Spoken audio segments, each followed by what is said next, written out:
भूमाफिया के द्वारा जो कार्य किया जा रहा है उसके पीछे कई एनडीए के विधायक, मंत्री, पूर्व मंत्री भी शामिल हैं। राम जानकी के नाम से जो ज़मीन है उस ज़मीन को भी जानकी देवी के नाम से कर दिया जाता है, दाखिल खारिज कर दिया जाता है, ज़मीन को भूमाफिया तक बेचा जाता है। करोड़ों का खेला बेला चल रहा है।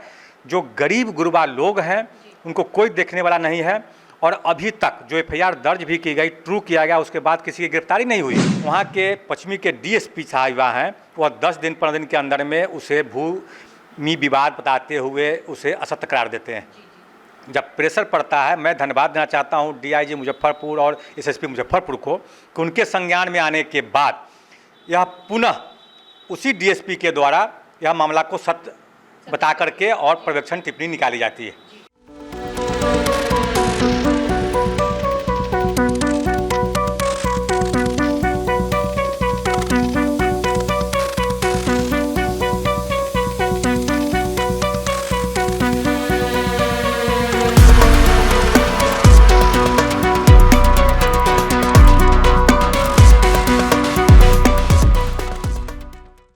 नमस्कार, मैं निशा श्री आप तमाम दर्शकों का स्वागत करती हूं फर्स्ट लुक बिहार में, जहां हम देखते हैं खबरें जो जानना ज़रूरी है। बिहार में अपराध और अपराधियों की खबर तो हम देख ही रहे थे, और जब उसके तह में जाने का प्रयास किया जाता है तो पता चलता है कि कहीं ना कहीं वो भू माफियाओं से जुड़ी हुई बातें हैं।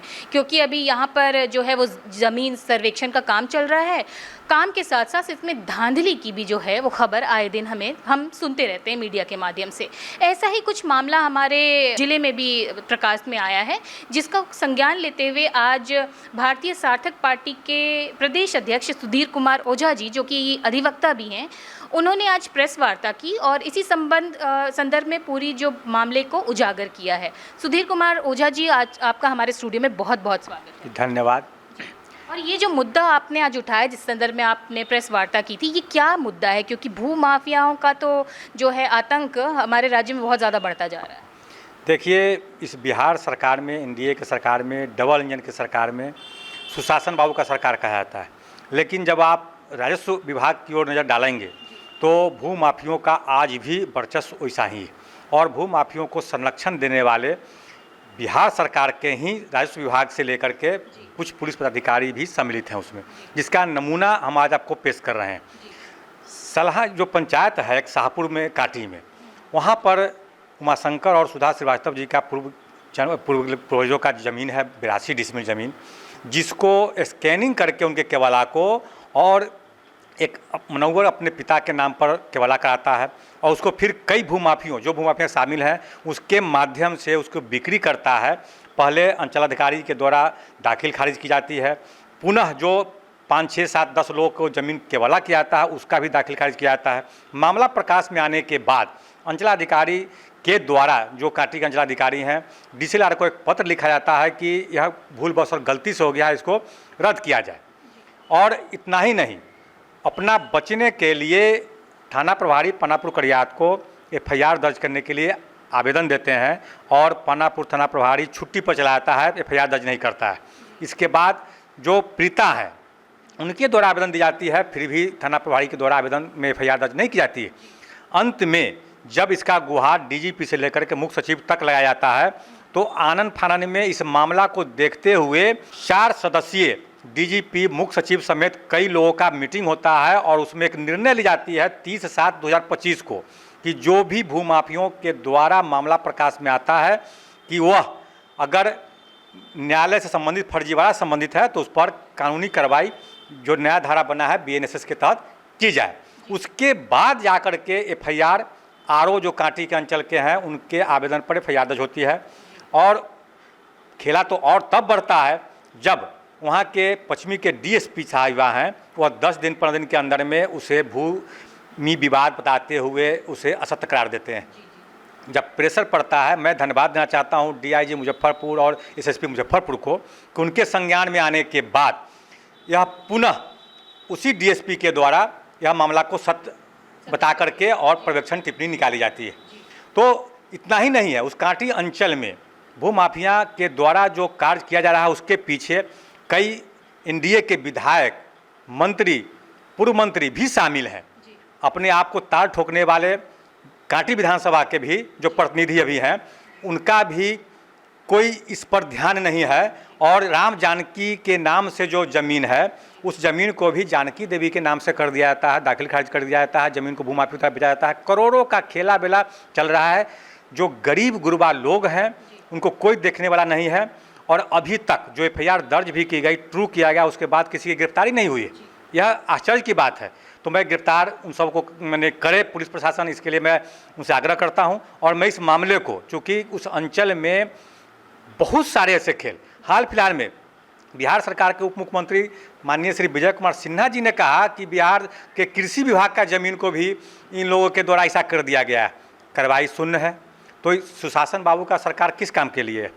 मैं आगाह करता हूं कि अगर इस तरह का कार्रवाई पर अविलंब रोक नहीं लगा तो मैं हाईकोर्ट में पीआईएल और रिट भी दाखिल करूंगा। ये तो एक बहुत ही चिंताजनक विषय है, जिसमें आपने उदाहरण दिया एक पीड़ित परिवार का, और दूसरा जो उदाहरण दिया आपने मां जानकी मठ की ज़मीन का, और किस तरह से उसको जानकी देवी के नाम से बदल दिया गया। तो ये जो पीड़ित हैं, एक तो चलिए वो थोड़े से जागरूक रहे होंगे और उन्होंने आपसे संपर्क किया, लेकिन इस तरह से कई ऐसे होंगे जिनको इतनी ज़्यादा जागरूकता नहीं होगी ज़मीन के मामलों को लेकर, तो फिर कैसे जाँच की जा सकेगी? इसी के लिए मैं पीआईएल करूंगा और रिट फाइल करूंगा कि ये तो एक वानगी है, 2, 3, 4 केसेज। अगर उस अंचल में या अन्य किसी अंचल में जांच हो जाए सीबीआई की, तो मैं समझता हूं कि ऐसे दर्जनों नहीं सैकड़ों मामले सामने आवेंगे। अब इसमें जो मामला आपको आश्चर्य तब होगा कि जो केवाला का संख्या दिखाया गया वह केवाला कुढ़न्नी के किसी अन्य मुस्लिम के नाम पर दर्ज है, पकड़ी पकोही के किसी अन्य के नाम पर दर्ज है। जो केवला का दिखाया गया, जब सर्टिफाई कॉपी निकाला गया तो ये तो फर्जी नहीं, महाफर्जीवाड़ा इसको कहा जा सकता है। और सरकार की तरफ से अभी तक कोई कार्रवाई नहीं हो रही है। सुशासन बाबू की सरकार आप कह रहे हैं, और आम जनता यह जागरूक महिला थी जिस कारण से, और इनके परिवार में किसी को संभव संबंधी में सीबीआई में नौकरी करते हैं, जिनके प्रेशर में आके इतनी कार्रवाई भी कुछ हुई है, अन्यथा शून्य है, कोई कार्रवाई नहीं कर पाते हैं सरकार। इसी संदर्भ में मैं आपसे सवाल करना चाहूँगी कि जाहिर सी बात है कि इनको तो चलो जागरूकता कराई गई परिवार के तरफ से, लेकिन जितने भी हमारी जनता जो दर्शक देख रहे हैं, उनको किन बातों को नोटिस में रखना चाहिए ताकि वो इस तरह के फर्जीवाड़े से खुद को बचा सकें? उनको अपने जो खानदानी ज़मीन सब है उसका अविलंब अंचल से देख करके, और अभी चूँकि सर्वे चल रहा है, उनको ठीक करना चाहिए। जहाँ ऐसी गड़बड़ियाँ पाई जाती है वहाँ अविलंब न्यायालय का शरण लेना चाहिए, या जिनको सहयोग लेना है हमसे सहयोग ले सकते हैं। उनके लिए मुफ्त में मैं लड़ाई लड़ने को तैयार हूं, लेकिन भू माफियों को मैं समाप्त करके दम लूँगा। जो आपने अपनी प्रेस विज्ञप्ति दी है उसमें आपने बड़े अच्छे से जानकारी दी कि किस तरह से एक स्टैम्प पेपर का इस्तेमाल किया गया था इस फर्जीवाड़े के लिए, तो वो क्या चीज़ है उसको अपनी भाषा में हमें समझाइए। देखिए, जो केवाला जो पूर्व का जो खतियानी ज़मीन था, केवाला था, उसको स्कैन करके और यह अपने किसी पिता के नाम से किसी के नाम से दिखा दिए कि मैंने उस खानदान से ज़मीन खरीदा था। दुर्भाग्यवश जो केवाला का संख्या उन्होंने डाला, वो दोनों केवाला संख्या किसी अन्य के नाम से, एक कुढ़न्नी प्रखंड का है, एक मरबर प्रखंड का निकला। वह इसमें फर्जीवाड़ा में पकड़ा गए और यह महाफर्जीवाड़ा हुआ। फर्जीवाड़ा तो उसे कहते हैं कि अपने पट्टेदार में से किसी का कोई हिस्सा बेच देता है, लेकिन तो महाफर्जीवाड़ा है। किसी तरह कोई ज़मीन का कोई कागज़ नहीं है, उसको केवाला दर केवाला। अब आप देखें रजिस्ट्रार के यहाँ भी जाकर के एक केवाला का रसीद कटाने के बाद, दाखिल कराने के बाद दर्जनों केवाला उस ज़मीन का हो जा रहा है, और रजिस्ट्रार भी ध्यान नहीं दे रहे हैं। ये तो पूरे राजस्व और विभाग का ही पूरा खेला है, और प्रश्न चिन्ह उठाता है, और इस सुशासन बाबू के सरकार पर भी प्रश्न उठा रहा है। तो ये कुछ महत्वपूर्ण बातें हैं कि किस तरह से डिजिटल फ्रॉड जो है इसका देखा जा रहा है कि उन तकनीकों का इस्तेमाल किया जा रहा है आपके ज़मीन के साथ फर्जीवाड़ा करने में। तो इसमें अगर उनको लगता है कि किसी तरह की त्रुटि है तो वो संपर्क करें जल्द से जल्द किसी अधिवक्ता के। जी, और इन सभी पर प्रशासन से भी मैं मांग करता हूँ, बड़े अधिकारी से, कि इस पर जो भी शामिल हैं उन पर अविलंब कार्रवाई भी करें, अन्यथा मुझे आगे न्यायालय का शरण लेना पड़ेगा। क्या इसके लिए अभी कोई ऑनलाइन पोर्टल वर्क कर रहा है, या फिर आप चाहेंगे कि कोई ऑनलाइन पोर्टल हो जहां पे इस तरह की शिकायतें दर्ज की जाएं? ऐसा अभी तक ले कोई ऑनलाइन पोर्टल हमको नहीं मिला, और है तो सरकार को चाहिए कि उसे उजागर करे और विज्ञापन के माध्यम से आम या प्रचार के माध्यम से आम जनता तक को बताए, और शिकायत करने से ही नहीं, शिकायत करने में तुरंत कार्रवाई करे, उस पर तुरंत जाँच करे उस पर।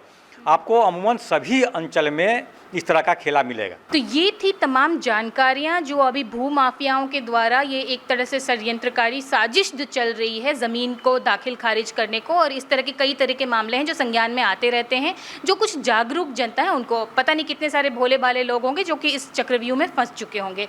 तो इन तमाम जानकारियों के लिए और इन सूचनाओं को हमारे तक पहुँचाने के लिए सुधीर कुमार ओझा जी आपका बहुत बहुत जी धन्यवाद। इसी के साथ अब हम लेते हैं आपसे इजाज़त। इसी तरह से हम आपके पास जो है वो जागरूकता से और अवेयरनेस से जुड़ी खबरें लाते रहेंगे। अभी के लिए दीजिए इजाज़त। धन्यवाद।